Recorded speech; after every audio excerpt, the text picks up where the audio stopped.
Hello guys, welcome to my channel. Can I see you here today?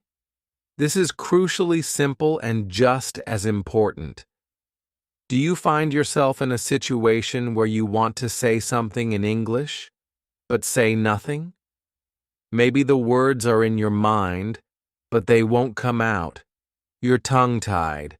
Before you know where you are, the chance is gone. Does that sound familiar? Don't worry, you're not alone. A lot of people learning English feel the same way. It happens to beginners as much as to people who've been studying for years. But there's something else I want to tell you. You're not locked. You're not broken. You are still learning, and what is more, speaking English really can become simpler. It can become more comfortable. You only need the correct method, correct support, and a little practice every day. Besides, what if I told you that your speaking style would begin to seem more confident and relaxed? What if your English speaking life would become both smooth and happy? Why, of course it can be so. And in this video today, we are going to learn how. So, as we're sure we caught you at the end of our lecture, let me remind everyone that this videotape is full of good, practical tips. Tips that really will help to change how you feel about speaking English. Whether you are a complete beginner or somebody who's been stuck for a while, this video will guide you with kindness and simple techniques that work. So, are you ready? Then let's begin. Chapter 1. What it really means to speak comfortably. Let's begin with a question. What does speaking comfortably mean in English? Many learners think that it means speaking perfectly. No mistakes in grammar, no ugly words, speaking fast, sounding like a native speaker. But listen carefully. This is not what we mean by comfortable speaking. Comfortable speaking is not about flawlessness. It is about speaking at ease, calm, and relaxed, feeling like yourself when you speak. It is about being able to express your ideas, even if they are very simple. It is about smiling and breathing and enjoying the moment, even if you make a mistake. Here's an example. Think of two people.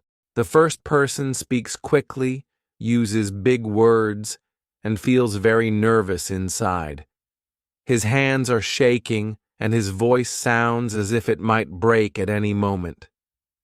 He is afraid of making a mistake in everything he says. The second person speaks slowly. He uses simple words. He smiles and appears very relaxed. He takes his time over everything.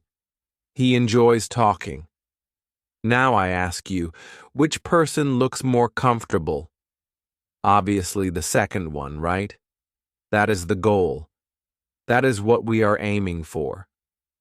Comfortable speaking begins with the small things. It begins with changing one's way of thinking. A lot of English learners have thoughts like, I must speak correctly, I've got to be perfect, and what if I use the wrong word? But these thoughts bring pressure. And when you feel pressure, your mouth won't open, your head goes blank, you stop breathing. But what if one could change the way he thinks? What if one were to say to himself, it's okay to make a mistake. I just want to give expression to my thoughts, and I am learning and trying my best. You can tell the difference, can't you? The first way feels very heavy and frightening, the second way very light and gentle, and when you are at ease, speaking becomes easier. Today, I want to share a story with you. A student once said, I'm afraid to speak because I don't know many words. But I told her, that's fine. You should use the words that you do know. For example, instead of saying, "I'm feeling very tired," just say, "I'm dog-tired." The meaning is the same in both sentences. The simple version is simpler and works. You don't have to use fancy words in order to speak well. As long as you communicate your ideas clearly, it doesn't matter what form they come in. But comfortable speech is something further. It is connection. This is not merely the subject of impressing others. It's communicative. Do you need to use perfect grammar when you chat with a friend? You needn't, no. Just share what you think and feel. For all you know, it's the same with English. When you concentrate on connections, not perfection, then you feel more free to tell others. About overcoming nervousness and speaking more naturally, this passage suggests some simple things you can take. Without any preliminaries, speak slowly. Many learners seem to think that you need to talk fast in order to sound fluent. But talking in this way will instead make you more nervous. Say it slowly, and you have longer to think it over. Not only do you feel more affected, but other people understand what you're talking about. Use your body second. Smile, wave your arms, shake your head. Among other reasons for doing so is that it feels natural to act in this way and gives one a sense of strength as well. When you cannot pick up words and gestures taking on a meaning all their own, when you smile, you sound warmer and more appealing. When you move your hands, you feel part of what's happening. You should try it. This really works. Third, breathe correctly. When you're nervous, take a deep breath in and out slowly and quietly. You will find that this can help settle both your thoughts and body down. To be calm means speaking comfortably. Therefore, let's repeat what we have learned here. Speaking comfortably. It means physical ease and using the easiest words. It means the focus is on making connections, not pronouncing everything. It means speaking quietly and moving your body, as well as staying calm. But most importantly, speaking comfortably means being nice to yourself. You don't need to wait until your English is perfect to speak comfortably. You can start right now using the English you know. Every word spoken is progress, and every sentence you say increases both your strength and ability. So in fact, you are now within the ambit of comfort. So next time you speak English, don't try to be perfect. Just try to be comfortable instead. Take your time, smile, breathe, speak from your heart. That is sufficient. In the next chapter, we will show why confidence is more important than grammar, and how even with simple English, understanding yourself allows you to speak better. Are you ready for that? Together, we can. Chapter 2. Why confidence is even more important than grammar. May I ask you a little question? Have you ever kept silent in a conversation because you were in doubt about grammar? It could be that you already knew exactly what you needed to say, but then thought to yourself, suppose my sentence is wrong. Suppose my grammar is bad. And so you said nothing after all. This happens to so many English learners. We get trapped, not because we don't have words, not because we cannot speak, but because we are afraid of committing a slip. That fear paralyzes us. And today, I would like to help you break free from it. Oh, don't take this wrong. Grammar is useful. It enables us to speak clearly and organize our thoughts. But let me tell you, confidence is more important than grammar when it comes to speaking. Actually, confidence is more important than grammar. When you believe in yourself, you speak. And when you speak, you improve. If you don't talk, who will? Better to try out your imperfect grammar than never get going at all. If you pitch in with confidence, even if your grammar isn't perfect, people will still understand you. Just suppose you are at a party and see someone who is learning your language but does not yet have everything correct. They are smiling hard, putting their all into it. Their lips are part of them. Their grammar may not be perfect, but would you be angry with this person or amazed? Nearly always amazed. Why? How come? Because communication is not perfect. It's about connection. Actually, many English people habitually make bad grammar errors too. They say things like this: he doesn't know, and I saw it yesterday. Is that good grammar? Number. But you know what? People still understand them, and so off they go, still talking. For that reason, confidence is of the greatest importance. It lets you speak, even if your grammar is not completely correct. And that is the aim: to speak, to link up, to get across your meaning. A little story. Once I had a student named Amir. He knew a lot of grammar. He studied grammar books and grammar rules every day. But when it came time to talk, he balked. It was the little words he agonized over. Is this present perfect? Is it a or the? What he said was right, but his voice was so low you could hardly hear him. Then I had another student, Rosa. She didn't know much grammar at all, but she laughed and talked with explosive exuberance. She used simple words such as, I go store yesterday, and my friend she happy. No, that wasn't good grammar. But everyone was delighted to talk to Rosa. She was self-assured. She dared to give it a try. And because she kept on talking, her English kept on improving.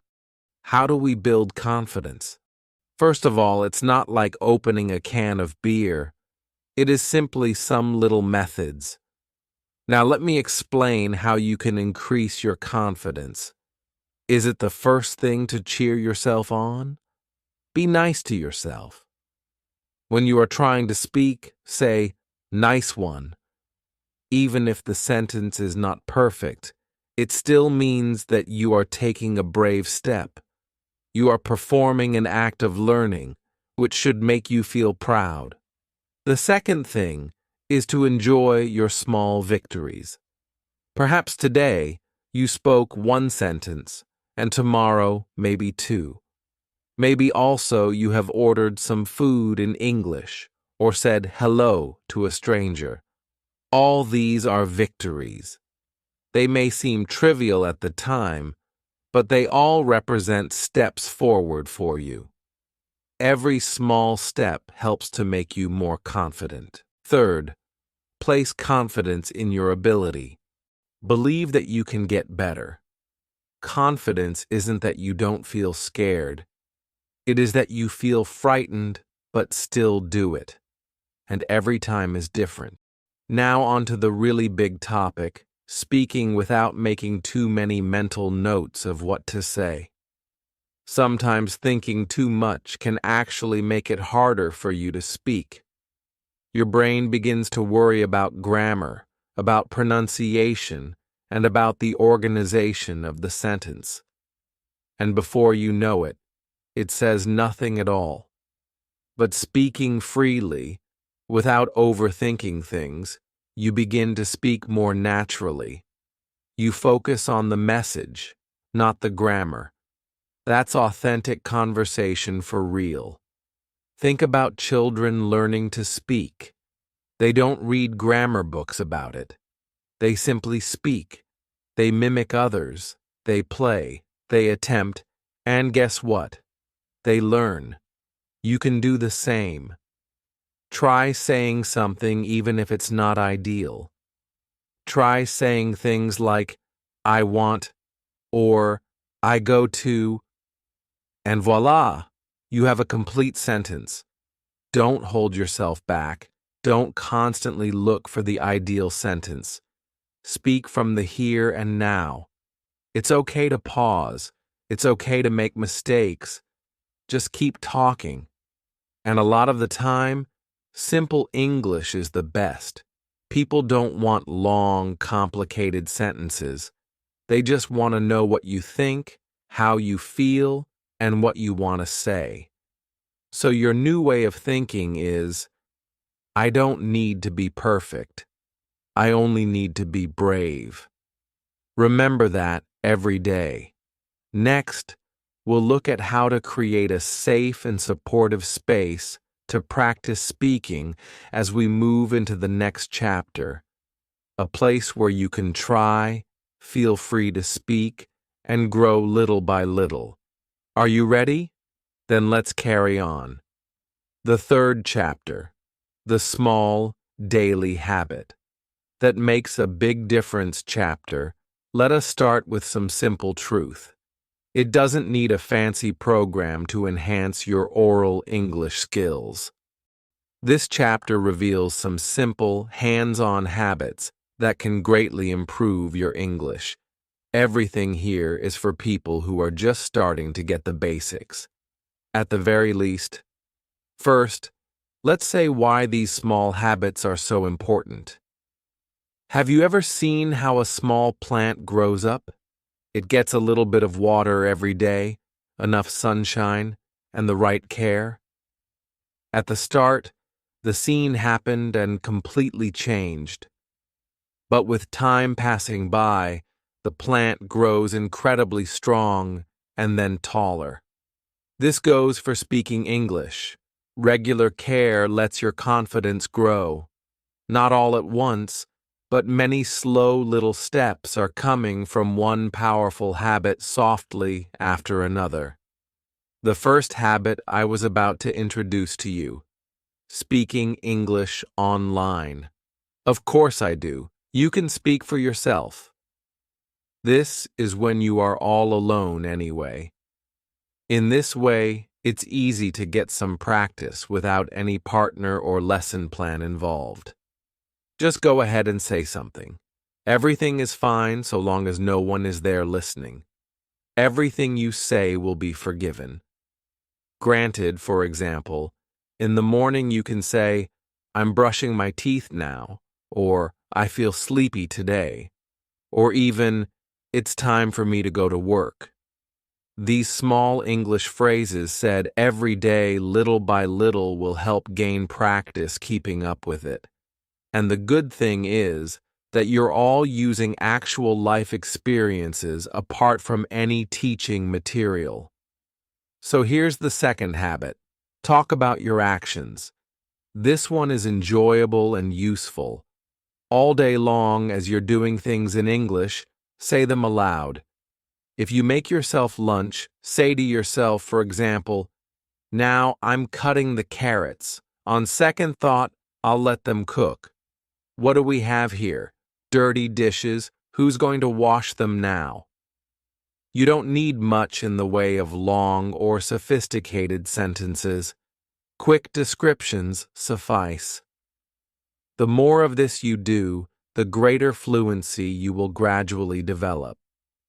The fifth piece of advice is one of the most effective methods yet. Play short English videos over and over. Choose a short English video or piece from YouTube as spoken English or as a podcast, or even from here. Find something that uses few words and talks clearly. Don't overthink the rest. it usually comes off badly. Let it play once, then rewind and pause after every sentence and copy alongside the voice, the sound, and the feeling. This is called shadowing, and it gives you plenty of practice in pronunciation, rhythm, and strength of mind. You don't have to understand the meaning of every single word. Just repeat. The longer you do this, the more your mouth and brain become accustomed to saying things in English. Another little habit is this. If you feel it, say it in English, just once a day. Once a day, just stop and ask yourself, what do I feel right now? Then answer as best you can in English. I feel happy. I feel tired. I feel a mixture of nervousness and excitement. These are real, honest sentences. They are short, simple, and very personal. This sort of language is more about taking you forward, whether it makes headway with other people or not. Here is one of my favorite ideas. Start an English-speaking journal. Well, more importantly, not a diary. It's a talking journal. Here's what you do. Once a day, speak aloud for 2 minutes about your day. Like, what is today about? Class method. You are using your mouth, not a pen. You could say, today was a good day. I went to the store. I bought fruit. I saw my friend and we got to catch up. I was happy all day. But saying it is your choice and yours alone. You can do it with only yourself, or while in a room of people, or walking outside. Just set a stopwatch for 2 minutes and start talking. And if you do this every day, you'll be amazed at how quickly it gets easier. This is the reason why these small habits are so important. It creates a pattern. From repeating something every day, you begin to feel that your mouth is moving faster. It just gets easier to find the words and say them. As you go on doing this day by day, eventually, you start to find it all easier and easier. That's the magic of daily habits. The best part?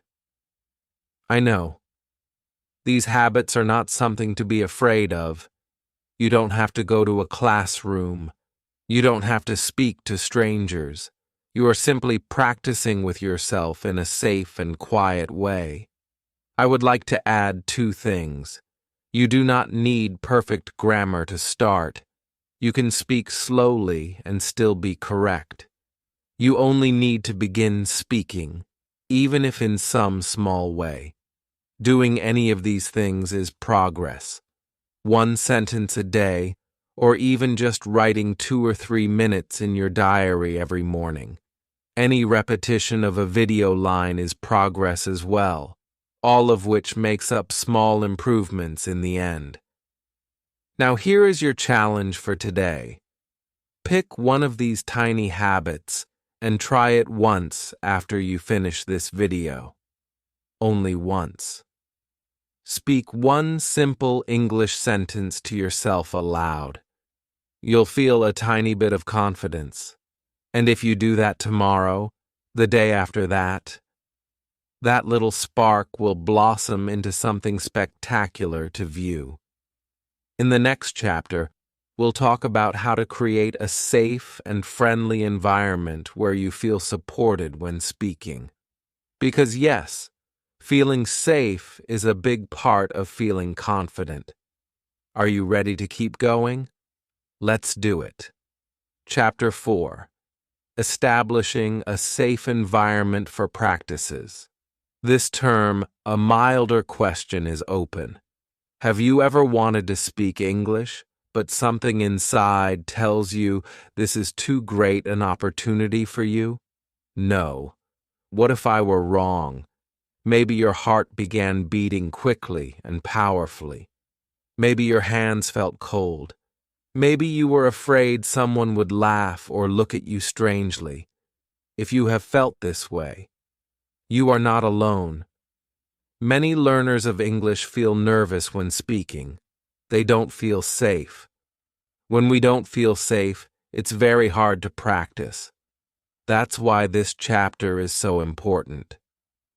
We're going to discuss how to create a safe environment for speaking, a place where you can let go but don't have to feel self-conscious, a place filled with encouragement and warmth where no one makes judgments on others.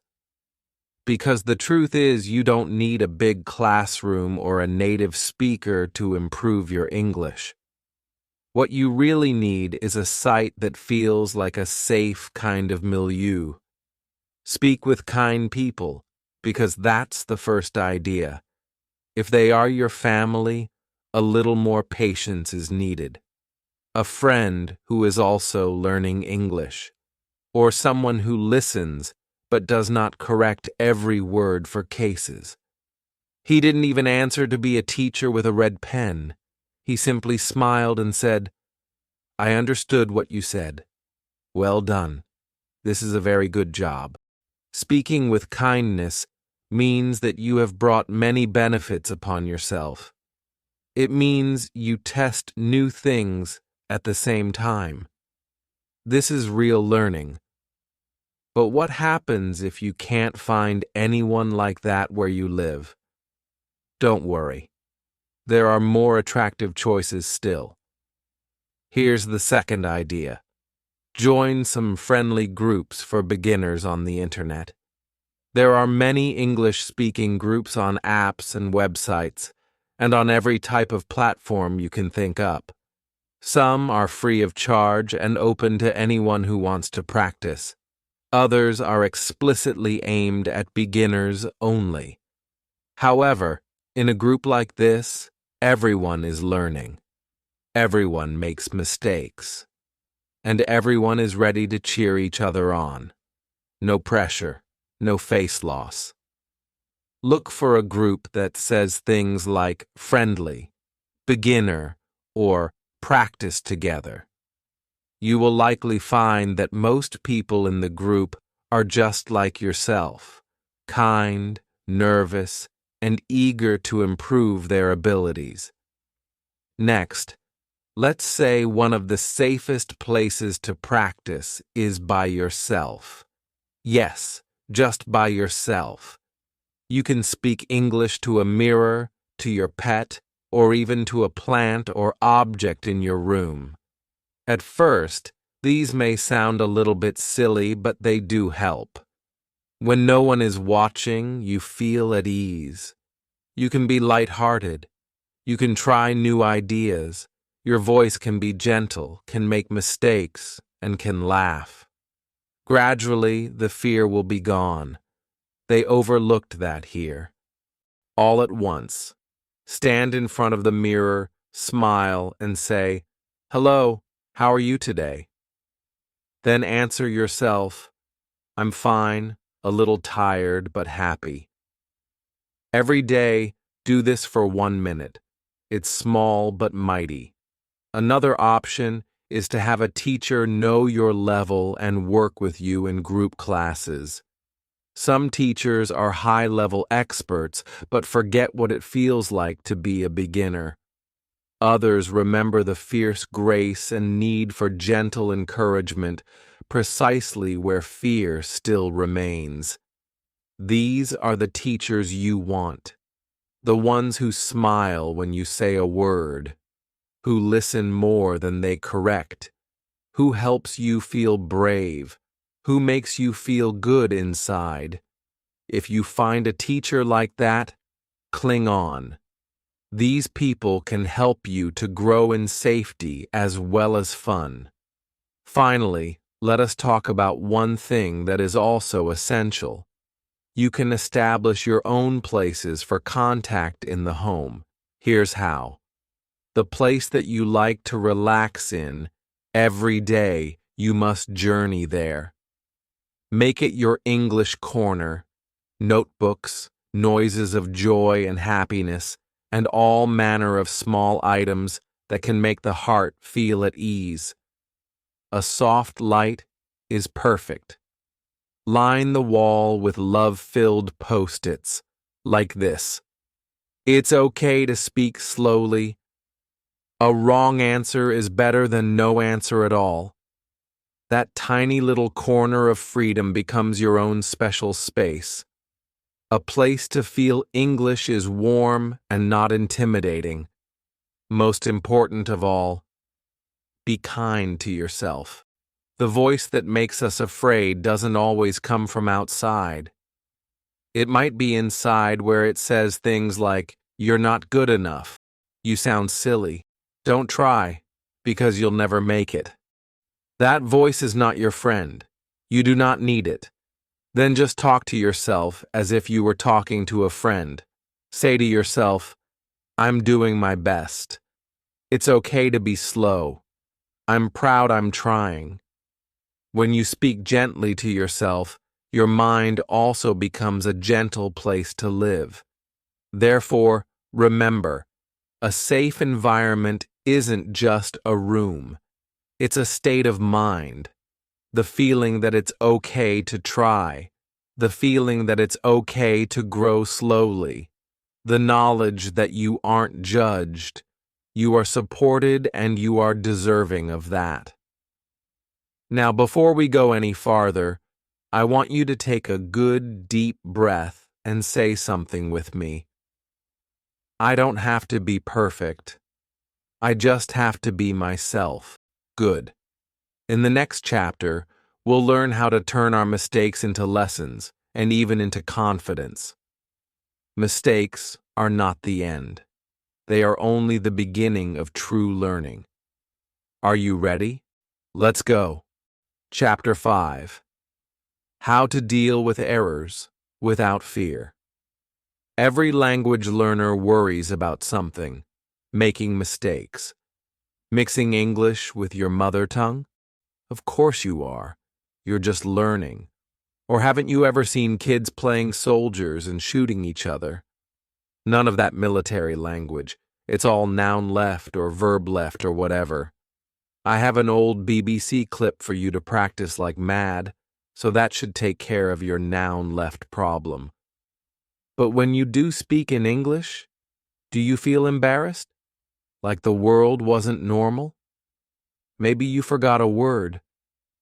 Or perhaps the New York Times got your grammar wrong, and now they think that an orange should be round instead of square, for example. At that moment, maybe your heart sank. Maybe you thought, "I can't do this."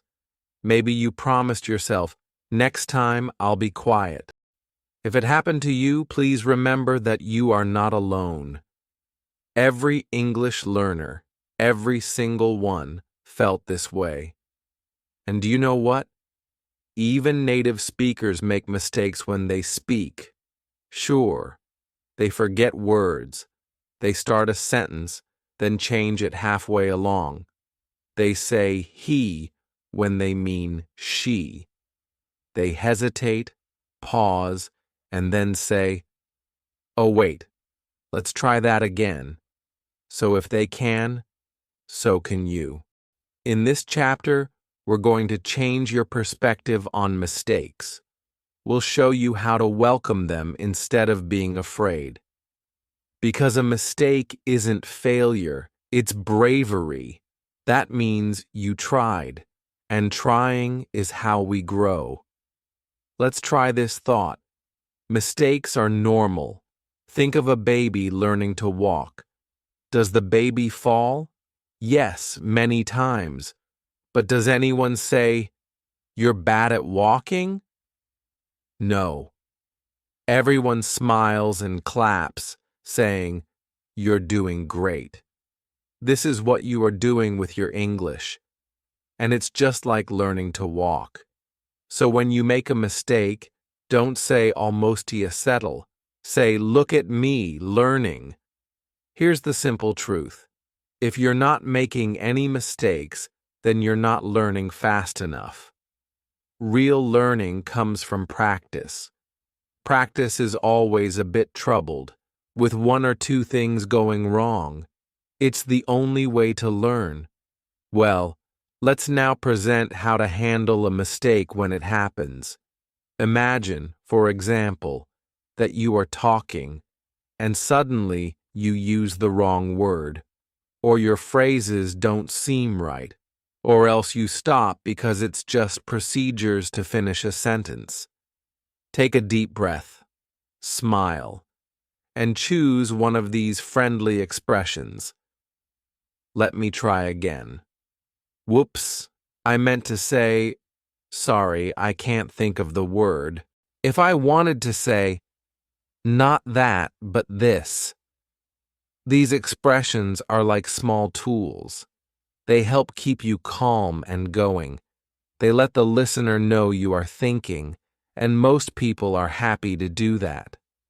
Certainly, employing these expressions shows strength, all the opposite of what many people would have you believe. Indeed, they tell the other person that you care. With the courage to finish things right and come out in front, there should be no confusion at all. Again, let's move on to talking about your feelings. Because sometimes the worst thing about making mistakes isn't the mistakes themselves, but how they make you feel. You may feel ashamed, you may feel inferior, you may want to escape. But let's change that. The next time you make a mistake, I want you to say to yourself, that's okay. It's a chance for me to learn more. And better still, try this. Good job, me. Every day I'm making progress. Stronger, stronger. This may sound funny, but believe me, it works. Your brain listens to your own inner voice. So be good to yourself. Be kind. Be proud of your own efforts. And always remember that other people aren't thinking as much about your mistakes as you think they are. Most delightful people just want to know what you're trying to say, not whether your grammar is perfect. They are trying to understand you, like many others. So keep going. You want to become more fluent? The most confident English speakers are not necessarily the ones with perfect English. They carry on even when making mistakes and laugh at themselves.